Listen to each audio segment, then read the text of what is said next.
उत्तराखंड में मौजूद है लोअर गढ़वाल हिमालयन का एक हाईएस्ट पॉइंट, जिसकी एलिवेशन सी लेवल से 9,915 फीट यानी 3,022 मीटर की है। ये एलिवेशन मेरे टुंगनाथ चंद्रशिला और दयारा बुग्याल ट्रैक के 13,000 फीट से तो काफ़ी कम था, पर मेरी आज तक की ट्रैकिंग में सबसे डिफ़िकल्ट ट्रैक होने वाला था। -10 डिग्री का टेम्परेचर, ना खाना ना पानी और ना कोई ट्रैकिंग गियर, बस घुटनों तक बर्फ़ की सफ़ेद चादर से ढकी। ये है मेरी लाइफ की first winter snow track, Nag Tibba.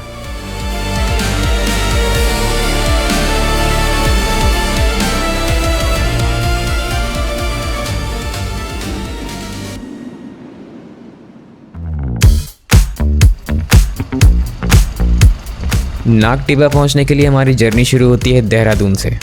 तो अभी सुबह के 7 बज रहे हैं और मैं देहरादून पहुंच गया हूँ दिल्ली से, जहाँ से हमें लगभग 100 किलोमीटर का डिस्टेंस कवर करके जाना होगा पंतवारी विलेज, जो नाग टिब्बा ट्रैक का बेस कैंप का भी बेस कैंप है। देहरादून से पंतवारी जाने के 2 रास्ते हैं, एक मसूरी होके जो सीधा सीधा रास्ता है और दूसरा विकास नगर होके। और क्योंकि अभी यहाँ ताज़ा स्नोफॉल हुई है तो ट्रैफिक से बचने के लिए मसूरी अवॉइड करना बेटर ऑप्शन था। तो अभी सुबह के 10 बज रहे हैं और हम रास्ते में पंतवारी विलेज जा रहे हैं। और अभी जो नदी बह रही है यहाँ नीचे वो है यमुना नदी, जो यमुनोत्री से निकलती है और दिल्ली तक जाती है और दिल्ली में जाके पॉल्यूटेड हो जाती है। तो यहाँ कुछ देर रुकेंगे, हम ब्रेकफास्ट करेंगे और फिर पटवारी विलेज के लिए निकलेंगे, क्योंकि पटवारी ही हमारा बेस कैंप है नाग टिब्बा ट्रैक के लिए। और ठंड तो यहाँ काफ़ी है, बारिश भी हुई है आज, बट स्नोफॉल देखते हैं वहाँ हुई है या नहीं। मसूरी में तो हुई है स्नोफॉल, नाग टिब्बा में देखते हैं जाके। पंतवारी पहुंचकर हमें आज ही निकलना था अपने हायर बेस कैंप के लिए, इसलिए जल्दी ब्रेकफास्ट करके हम निकल पड़े अपनी मंजिल की ओर। और पूरे 4 घंटे बाद हम पहुंचे पंतवारी।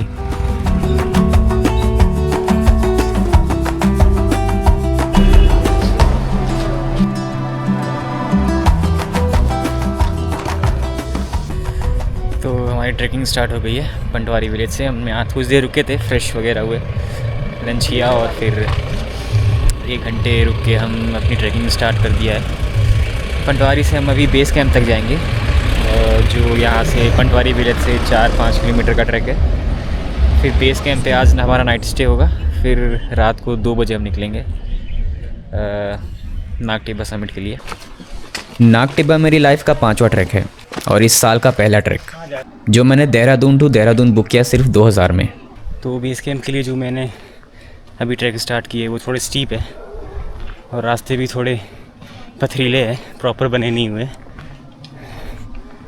ये इतना स्टीप ट्रैक है कि बहुत लोग नीचे ही थक चुके हैं। इस रास्ते से जा सकते हैं ना। पंतवारी से बेस कैंप तक जाने के लिए यहाँ एक कच्ची रोड भी थी, पर हमारे अंदर एक कीड़ा था पैदल जाने का। ट्रैक का मतलब सिर्फ ऊपर तक पहुँचना ही नहीं होता, ये अपने कंफर्ट जोन से बाहर निकलने का एक जरिया है। जब पैर थकने लगे और ऑक्सीजन की कमी महसूस हो, तब पता चलता है कि हम अंदर से कितने स्ट्रॉन्ग हैं। यहाँ ना कोई वाटर फिल्टर है और ना कोई आरओ। पहाड़ों का पानी सीधा रूह तक जाता है, जिसकी एक घूंट सारी थकान मिटाने के लिए काफ़ी है। इन पुराने घरों को देखकर एक पल के लिए मन में ख्याल आता है, काश ये मेरा ठिकाना होता।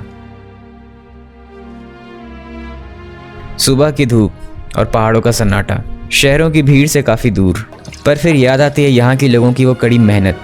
हमारे लिए जो एक पीसफुल एस्केप है, उनके लिए हर रोज़ की जद्दोजहद है। कितना दूर होगा दीदी? 3 किलोमीटर। तो ट्रैकिंग तो मैंने बहुत सारी की है, बट इतना स्टीप ट्रैकिंग मुझे टुंगनाथ भी नहीं लगी थी, क्योंकि वहाँ रास्ते काफ़ी अच्छे से बने हुए थे, पर यहाँ कोई भी रास्ता बना नहीं हुआ है, सब कच्चा है। तो अभी बज रहे हैं शाम के 3:30 और हमने बस 2 किलोमीटर का ट्रैक कवर किया है। मैंने कभी पहाड़ों पे बर्फ़ नहीं देखा था, पर आज एक मोमेंट आया जब मैंने पहली बार देखा पहाड़ों की बर्फ़। और बर्फ़ देखने का मतलब था कि अब हम पहुंचने वाले हैं अपने बेस कैंप।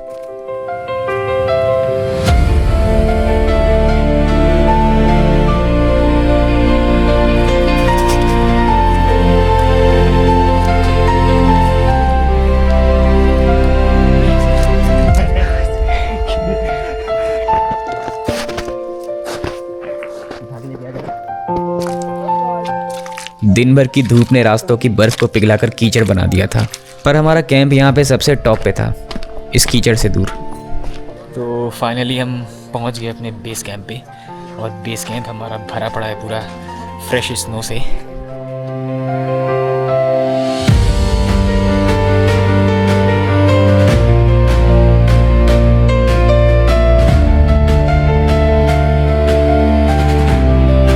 तो ये सीज़न का फर्स्ट स्नोफॉल है जो जनवरी एंड में देख रहे हैं हम उत्तराखंड में।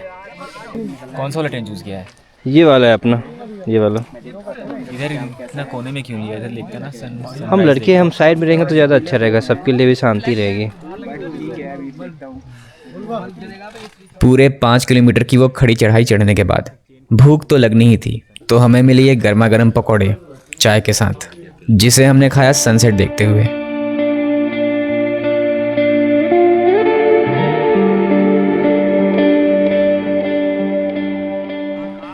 अभी यहाँ बॉनफायर सेटअप होने वाला है, तो बॉनफायर के पास चलते हैं थोड़ी देर में। स्नैक्स कर लिया हमने, और ठंड तो काफ़ी है यहाँ पे, -2 डिग्री का टेम्परेचर है।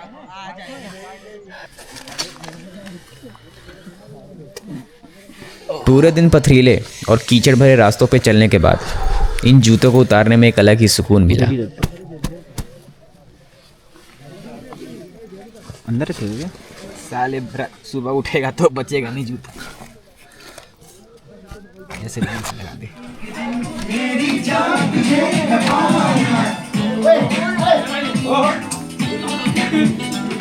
रात होते ही जो बर्फ धूप से पिघल रही थी, धीरे धीरे वापस से जमकर ठोस होना शुरू हो गई थी। डिनर खत्म करके हम बस बॉनफायर के पास थोड़ी गर्माहट ढूंढ ही रहे थे कि तभी हमारे गाइड ने कुछ ऐसा कहा जिससे हमारा पूरा प्लान चेंज होने वाला था।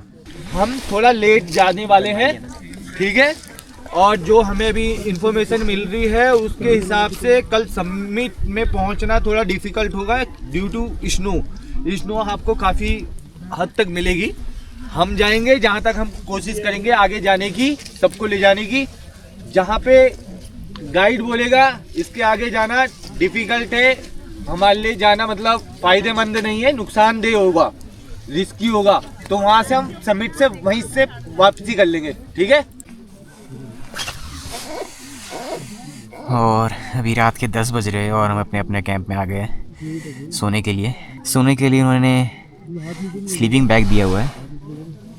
इसकी क्वालिटी उतनी अच्छी तो नहीं है, काम चला हुआ है। ब्यारा बुग्याल में जब मैं गया था तो वहाँ पे काफ़ी अच्छी क्वालिटी की स्लीपिंग बैग मिली थी मुझे, जो काफ़ी जल्दी गर्म हो जाता था। और पर ठीक है, जैकेट वगैरह पहन रखा है मैंने, तो कुछ खास ठंडी लग नहीं रही है। अभी हमारे नीचे जो गद्दा बिछा हुआ है उसके नीचे पूरा बर्फ़ जमा हुआ है, तो जब भी हम करवट बदलते हैं तो आवाज़ करती है वो बर्फ़ टूटने की आवाज़ आती है। पर ठीक है, ये भी एक्सपीरियंस कर लिया हमने यहाँ पे। जैसा कि भी आपने सुना होगा कि प्लान में थोड़ा चेंज है। अब हम सुबह 7 बजे निकलेंगे, पहले हम 2 बजे निकलने वाले थे रात को ताकि सनराइज़ देख सके, बट मौसम थोड़ा ख़राब हो रहा है, तो सुबह 7 बजे के बाद हम निकलने का सोच रहे हैं। और आज से पहले जो भी ट्रैकिंग की है मैंने, उसमें तो मैं समिट पे पहुंचा ही हूँ, बट अभी ये लोग कह रहे थे कि मौसम ख़राब अगर हुआ बीच में तो हमें वापस आना पड़ेगा। तो लेट्स होप कि हम समिट तक पहुंच पाए, और वहाँ तो और भी स्नो होगी। तो मिलते हैं कल सुबह।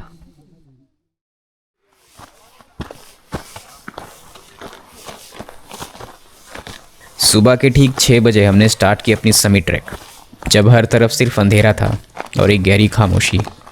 रात भर की ठंड ने रास्ते के बर्फ़ को जमा कर ठोस कर दिया था। इस सन्नाटे में अगर कुछ सुनाई दे रहा था तो वो था बर्फ़ पे चलने की ये आवाज़।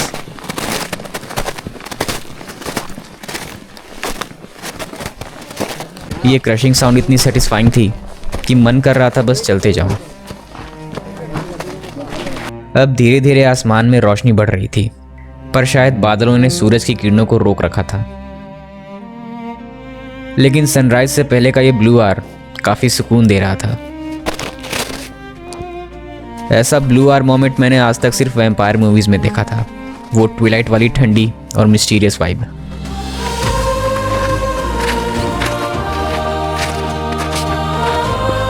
ऐसे नैरो ट्रेल्स जिस पे स्नो जमकर ठोस हो गई हो, वहाँ स्लिप होने के चांसेस काफ़ी बढ़ जाते हैं। और अगर एक साइड ऐसी गहरी खाई हो तब तो हर कदम संभाल के रखना पड़ता है। यहाँ एक गलत कदम का मतलब सिर्फ चोट लगना नहीं बल्कि कुछ भी हो सकता था।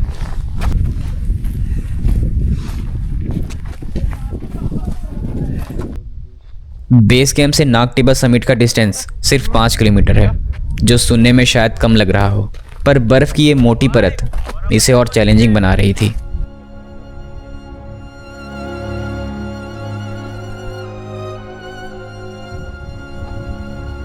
सनराइज हो चुका था और ठंडी हवाओं के बीच धूप की वो हल्की गर्माहट महसूस होने लगी थी, पर इन घने पेड़ों ने उस $1 मिलियन व्यू को किसी पर्दे की तरह ढक रखा था। इससे उतरना तू ऐसे छलांग लगा के।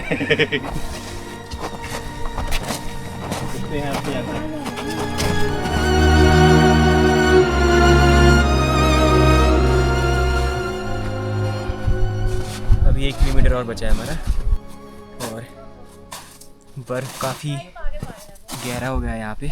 समिट पे कुछ लोग कह रहे हैं, जो जा रहे थे उनसे हमने पूछा तो उन्होंने बोला कि समिट पे घुटनों के ऊपर भी बर्फ़ है, जिसकी वजह से हम समिट तक नहीं जा पाएंगे। हमने एक्सपेक्ट नहीं किया था कि वहाँ पे इतनी बर्फ़ होगी, कुछ गियर्स वगैरह भी नहीं है और घुटने से ज़्यादा बर्फ़ मतलब कि चलने में डिफ़िकल्टी होगी और जगह भी कम रहती है पीक में। देखते हैं कहाँ तक जा पाते हैं। ऊपर एक मंदिर है, तो चल के देखते हैं वहाँ पे।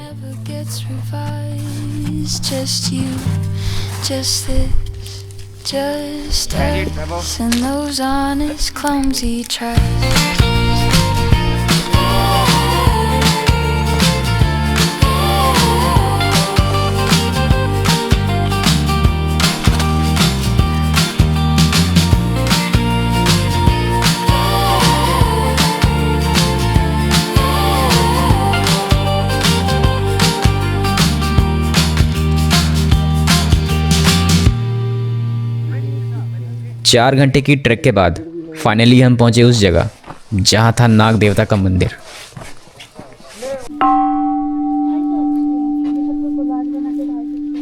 मंदिर में काफ़ी बर्फ़ थी, पर फिर भी मंदिर तो जूते पहन के नहीं जा सकते ना, तो मैंने जूते उतारे और खाली पैर ही उस ठंडी बर्फ़ से होते हुए मंदिर के अंदर तक गया।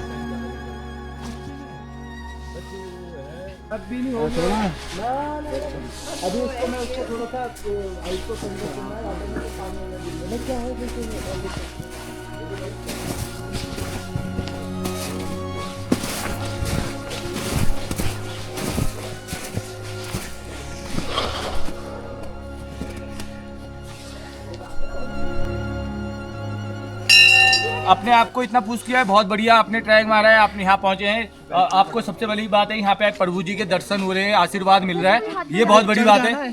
ऊपर वाले ने, नेचर ने देखो आपको स्नो दिया है, ठीक है। वेदर इतना अच्छा है, देखो धूप मिली हुई है, ठंड भी नहीं है।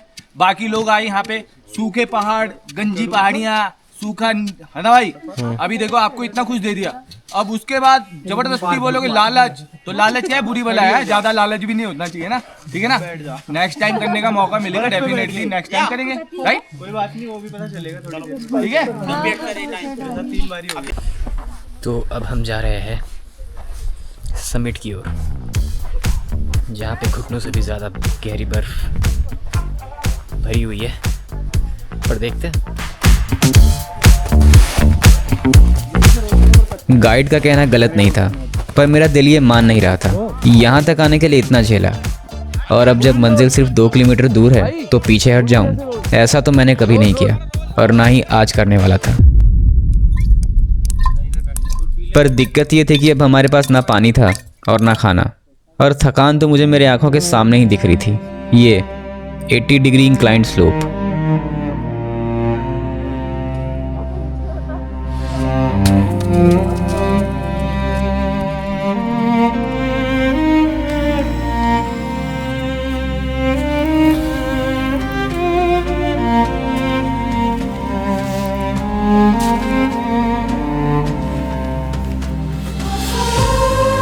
इस ट्रैक की शुरुआत हमने लगभग 100 लोगों के साथ की थी। चारों तरफ शोर था, बातें थी, जोश था, पर जैसे जैसे ऊंचाई बढ़ी और रास्ता सख्त होता गया, वो भीड़ गायब होती गई और अब हमारे साथ बस 10-15 लोग ही बचे थे। जैसे जैसे हम ऊपर जा रहे हैं, बर्फ़ और भी गहरा होता जा रहा है। अभी देख रहे हो आप, ऑलमोस्ट मेरे घुटने से थोड़ा नीचे ही है ये।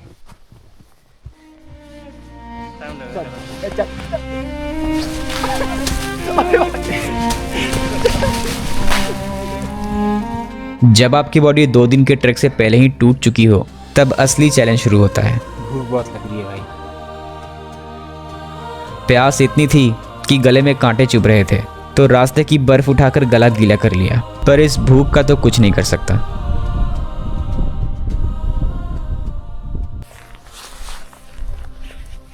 यहाँ से मुझे समिट दिख रहा है। अब बस 5 मिनट की ट्रेकिंग और है। अब बस कुछ आखिरी कदम बचे थे उस जगह तक पहुंचने के लिए जहां थकान नहीं, सिर्फ सुकून मिलता है।